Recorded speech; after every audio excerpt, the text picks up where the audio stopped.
wewe. Naomba nisamehe mzee wangu. Na hiyo taarifa habari. Habari? Mbona mambo ya kizamani? Sisi mambo yote ni mbashara sasa hivi. Cha kufanya ni hiki. Ingia Play Store, download app ya GP Global Publisher.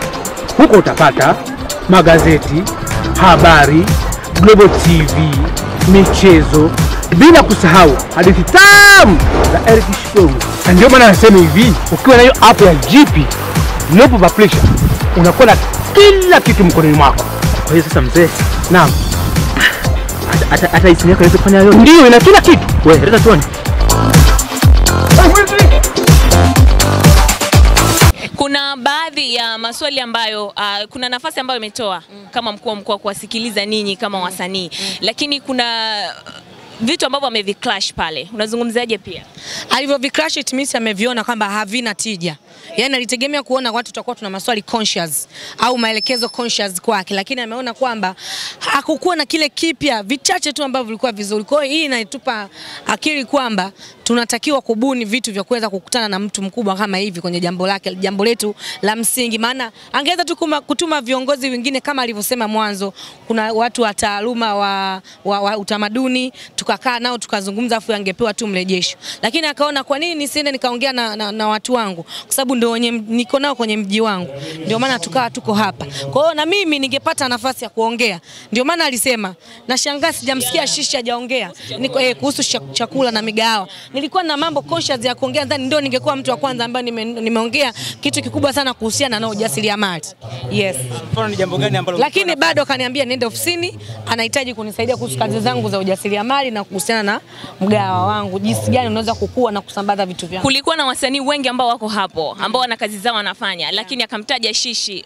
Umejisikiaje pia kwa hilo? Nimefurahi kwa sababu kwanza ananikubali, labda tu nikwambie, ananikubali kuanzia mwanzo. Mimi namjua mheshimiwa tangu akiwa mkuu wa wilaya. Na tumesupportana mpaka sasa, amekuwa ni kaka yangu, tumetoka sehemu moja. So anaelewa ambavyo mimi napambana kwenye hii jamii yangu. Sijawahi kumpigia simu kumwambia kaka naomba hela. Hata nikiwa kwenye harusi, ndio maana hajawahi kunitaja kwenye mambo kama, anajua Shishi ni mwanamke, lakini hajawahi kunipigia simu ya kuomba hela. Ila nampigia simu kumwambia kaka kuna kitu naomba nifanye. Nifanyeje? Ananipa njia. That one ananikubali sana. Yeah. Tunaona siku leo umemtaja Diamond kama ni kaka yako. Kwenye harusi yako pia alihudhuria. Yeah. Na moja kati ya zawadi ambazo alikwambia uchague zawadi ambayo unaitaka wewe. Yeah. Na ukachagua kwamba unataka kupromotie Shishi Chill. Yeah. Imefikia wapi? Watu tunaona kimya mpaka sasa. Kuena kila kitu kinatakiwa kuwa na mipangilio. Subira ni kitu kimoja ambacho mimi nakipenda sana.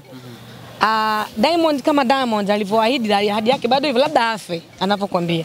Lakini kwenye mipango ambayo ninaikamilisha mimi, unajua kuna mambo yanatakiwa niende sido, kila kitu. Vitu vyangu navikamilisha ili tuwe tuna kila kitu ambacho unaona mabango barabarani na Shishi ambalo kila kitu nimeshakamilisha. So niko kwenye hatua za mwisho. Okay, ukipewa nafasi ya kuongea maneno machache kumhusu mkuu wa mkoa Paul Makonda kutokana na kitu ambacho kimehappen kwa siku ya leo, utamzungumziaje? Kwanza nimpongeze sana kwa kuacha muda wake na kuja kutusikiliza sisi. Pili, nimuombe kwa Mwenyezi Mungu aendelee kumbariki katika kazi yake anazozifanya, kwa sababu tunaona sisi vijana the way ambavyo anatupambania. Cha tatu kabisa niseme hivi, aendelee kusikiliza kero za wananchi, na hususan kwa vijana ambao tuko hizi unazoziona ambao tunapambana. Hata kama atamfuata kwa mmoja mmoja, amsikilize, kwa maana wengine labda ni kama hivyo wanaona shy.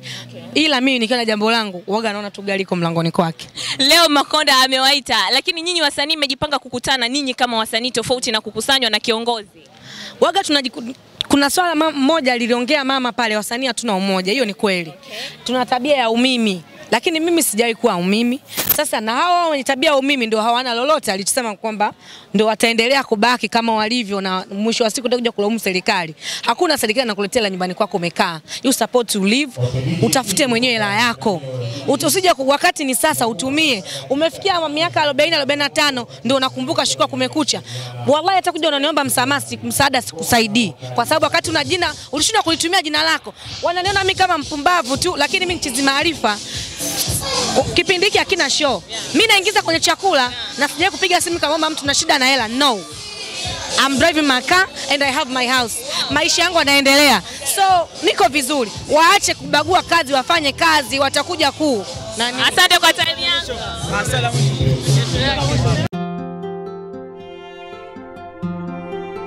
Mzee Tuzo, shikamoo. Marhaba. Mama Tuzo, shikamoo. Naona yuko busy na simu. Hiyo simu ina story. Tulipokuwa nyumbani, alikuwa na simu ndogo inayohifadhi picha chache. Tulipofika mjini, nikamnunulia simu janja kwa Tuzo Points. Ndio kama unavyomuona hapo. Keki tena? Kuna birthday? Haswa, na hiyo keki ina habari yake. Mkwe wangu alisahau keki. Usiniambie. Ikabidi tukimbie hadi bakery. Kufika alikuwa na pesa pungufu. Nikamwambia usijali. Nikaongezea tukalipa kwa Tuzo Points. Karibu tukate keki. Mama, baba anapiga. Happy birthday mwanangu. Jamani mmependeza. Na kifurushi kanoko Tuzo Points. Soda ta, ishi kituzo, tusherehekee. Piga nyota 149 nyota 01 alama ya reli, chagua Tuzo. Ili kuwa mwanafamilia bora wa Global TV, usisahau kusubscribe, like, kushare na kucomment. Baada ya kusubscribe, bonyeza alama ya kengele ili kupata taarifa kwa kila video inayopanda Global TV Online.